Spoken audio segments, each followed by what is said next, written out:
You've probably noticed lately that people seem a lot more overwhelmed than ever before. Short tempers, racing thoughts, trouble sleeping, feeling emotionally exhausted even when nothing big happened. And maybe you felt it too, that constant feeling of pressure like your mind just won't shut off. Today, we're talking about anxiety, the signs people often miss, and most importantly, the tools that can help you stop spiraling and start feeling more grounded again. Because anxiety doesn't always look like panic. Sometimes it looks like overthinking, people pleasing, fear, guilt, or feeling emotionally drained all the time. And today, I want to help you build a brand new emotional toolbox. Hello, fantabulous souls, and welcome back to Psychically Speaking with Lisa Ann, the place where intuition meets real life truth with just the right dash of sass. I'm your host, Lisa Ann, psychic medium, intuitive healer, intuitive coach, and your guide for clarity, healing, and soul-aligned living.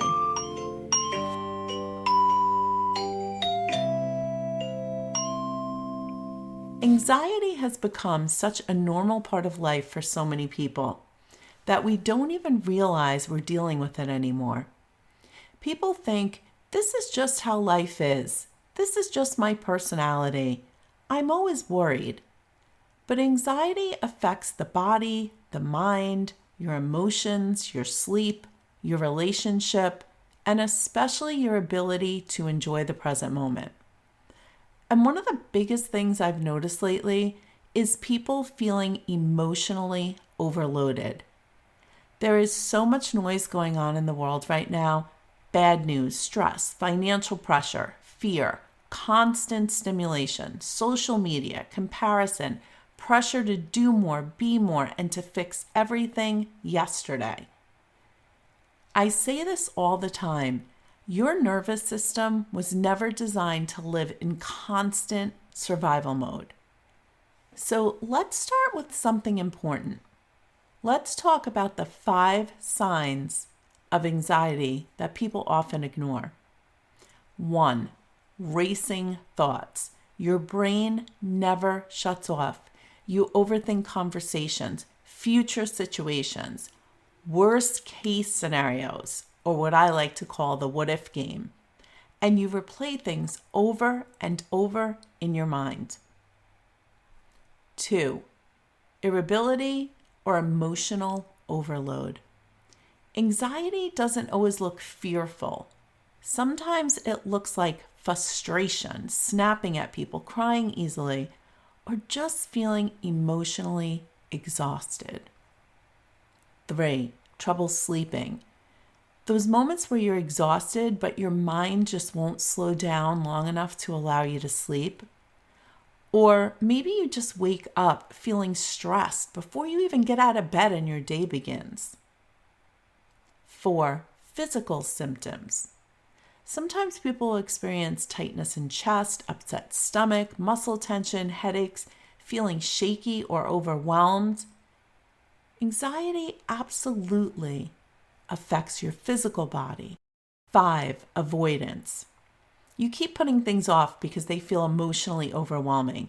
You know, those phone calls, decisions you need to make, those conversations you need to have, basically everything you know you need to do. And avoidance feeds anxiety. The longer we avoid something, the bigger it becomes in our mind. Now, I want to talk about something I used to teach years ago in one of my workshops because honestly, it's more relevant now than ever before. You need a toolbox, not a magic fix, not one quick answer, a simple toolbox. Because different moments require different tools. So let's talk about your new emotional toolbox. First, we're going to reduce the stimulation. We're going to start very simple. Too much caffeine can absolutely increase anxiety. Coffee, energy drinks, soda, even too much sugar. Caffeine can increase jitters, heart racing, and make it harder for the nervous system to calm down. And if you're already struggling with anxiety, Poor sleep only makes everything worse. So cut out the coffee, cut out the energy drinks, drink less soda, and start to cut back on the sugar. Next, move your body. Exercise does not mean that you have to become a gym rat. Sometimes it's simply taking a walk outside, stretching, dancing in your kitchen, just moving energy through the body. Even 30 minutes of movement can help to calm the nervous system.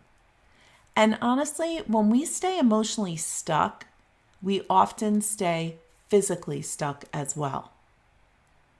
Start by just taking a 10-minute walk 3 times a week and notice how different you feel. Next, learn how to breathe correctly. When anxiety hits, most people start shallow breathing without even realizing it. And then the body thinks something is wrong. So instead, try this. Breathe in slowly through your nose, hold for just a few seconds, and then simply exhale slowly through your mouth. Simple breathing techniques can help lower the heart rate, reduce muscle tension, and help the body to feel safe again. So try a breathing technique once or twice a day. Next, set limits and learn how to say no. This one is so huge. Many people feel overwhelmed because they are emotionally overcommitted. Too much responsibility, too much pressure, too many obligations. Remember, you do not have to say yes to everything. Protecting your peace is not selfish. And just as a little bonus, no, period, is actually a sentence. You do not have to follow it up with hours of explanations defending your no. Next, prove it. This is one of my most favorite tools. When anxiety starts creating scary stories in your mind, ask yourself, where are the facts? For an example, what if I lose my job? What if something bad happens? What if I fail? You need to stop yourself in the moment and say, okay, but is that happening now in the moment? Is there actual evidence? Or is anxiety creating fear around something that hasn't even occurred yet? Because anxiety loves future stories. I love to teach people the what if game because it's human nature that when we play what I call the what if I lose my job? What if this happens? What if that happens?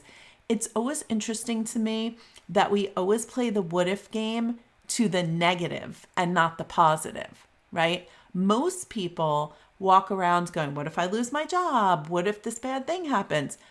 Very few people walk around going every single day, what if I win lotto? What if I meet the, partner of my dreams? What if my business does amazing, right? So we have to kind of police our thinking. And when we start to go down the negative what if, we have to stop and go, okay, what if I lose my job? What if I find a great job that I absolutely love? So I always say, if you're going to play the what if game, you have to play it fairly.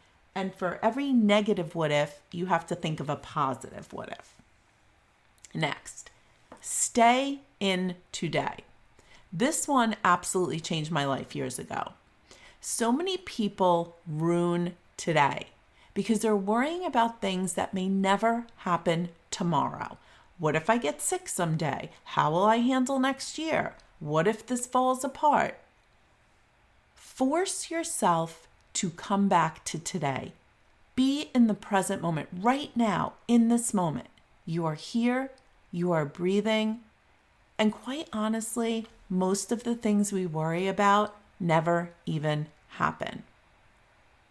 Next, positive affirmations. When anxiety hits, your thoughts matter. Instead of, I can't handle this, tell yourself, I am safe. I am okay. I can move through this. This feeling will pass. I can breathe freely. Remember, This is all about retraining the nervous system. Next, distract the mind. Quite honestly, sometimes anxiety needs a little interruption. Go take a walk, read something uplifting, listen to music, watch something funny, call someone supportive.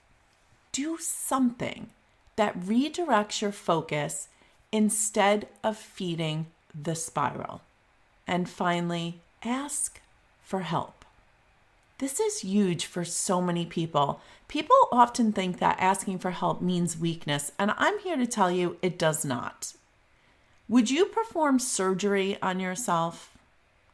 Some other people have tools, skills, or support that can help carry you through difficult moments. And quite honestly, strong people know when they need support, and they're not afraid to ask for help. Now, let's talk about your new toolbox, because I want to add a few other tools into this conversation. Meditation. Meditation helps to calm the nervous system, and it creates space between you and your thoughts. And no, you do not have to meditate perfectly, and you do not have to go on a week retreat and climb a mountaintop. You just have to learn how to shut your brain off completely. You simply need to create moments of stillness. I have found in all my years of working with people that the people that have the hardest time quieting their mind do the best with listening to guided meditations. Another little trick is when you're meditating to hold something in your hand, maybe a set of prayer beads or mala beads or a stone that you like. This helps to distract your mind, and it really does allow you to go a little bit deeper into your relaxation. Next, essential oils for stress. A few wonderful oils for calming stress and anxiety are lavender, bergamot, and frankincense. These can be used in a diffuser. You can put some behind your ears, your wrists, bottom of your feet, and use it during meditation. Or you can simply just breathe it in during those stressful moments. We can't talk about other things without talking about therapy. May I just say there is absolutely nothing wrong with therapy. Talking things through with someone trained to help you process emotions can literally be life-changing. Healing is not weakness, and support is not weakness. Whether you choose to work with a therapist or a coach, keep your eye on the goal to live the best life possible. Next, take 5. Honestly, sometimes you simply need 5 minutes, just 5 minutes to breathe. Step outside, give yourself permission to reset and pause before reacting emotionally. Next, sleep on it. This is another one of my favorites because not every decision needs to happen immediately. That anxiety creates urgency, but clarity often comes after rest. Taking that moment to just pause and give yourself some space. In fact, I have something I call the 3-24-hour rule. If something upsetting happens, something that angers me, something that's making me feel very discombobulated, I will not make any decisions, nor will I respond or react. I will sleep on it for 24 hours and revisit it the next day. And I have to tell you, the thing that you're struggling with, it never seems as overwhelming once you give yourself permission to take that little space. And I saved the best for last: fear and guilt. Fear and guilt keep so many people emotionally trapped. Fear of disappointing people, fear of change, guilt for putting themselves first, guilt for saying no, guilt for something that they did in the past. But guilt serves no purpose. When you constantly are stuck reliving something, stuck in that place of guilt, you're not allowing yourself to move forward and experience the healing. So, of course, I have a listener's challenge. This week, I want you to ask yourself, what tools am I actually using when stress hits? Because many people only use panic, avoidance, or overthinking. So maybe it's time to build a healthier toolbox.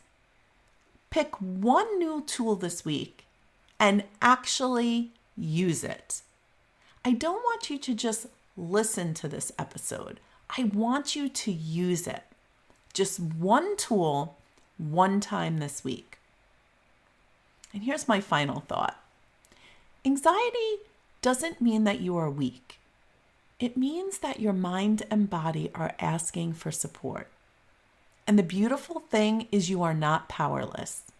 You can learn new tools, new habits, new ways of responding.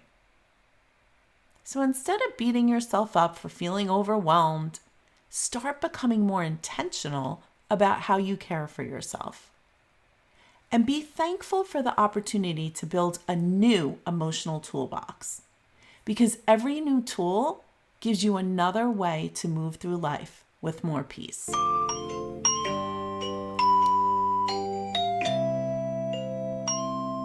Thank you so much for joining me today on Psychically Speaking with Lisa Ann.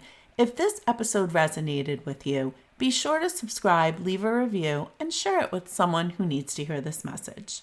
When you're ready for more, head over to Spirit Quest NC and click Welcome Podcast Listeners right on the homepage. There you will find free resources, tools, and simple next steps to support you on your soul journey.